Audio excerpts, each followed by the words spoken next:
Fred Lawler, Home Team Inspection. Kimberly sent us an email. She bought her first home. She's wondering, as it turns colder, what should she do to make sure her heating system is in working order? She's also wondering about how often to change the filters that are in the heating system. And then she's trying to figure out whether to use the cheap ones or the more expensive ones that you could find in the big box stores or online.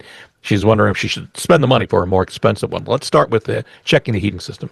All right, checking the heating system. Well, the first thing I'm always going to recommend is that you have a competent, knowledgeable HVAC technician in your speed dial. My recommendation is everybody gets on a service program. You do a service before summer rolls in, the air conditioning starts. You do a service before you start using your heater. Okay, so if you've not done that, then I think the best thing you can do right now is just go ahead and check with Bob. We'll give you plenty of names of HVAC techs. You got it. But I think that as far as the filter goes, and I know my phone's going to be blowing up tomorrow. I know it, but I am a fan of the higher efficiency filters, the allergy type filters.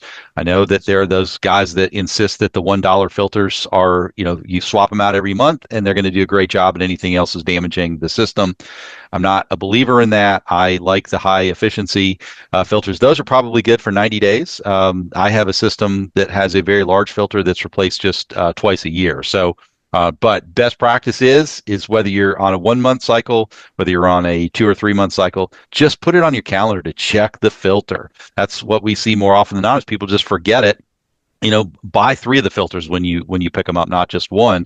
That way you always have one ready to go.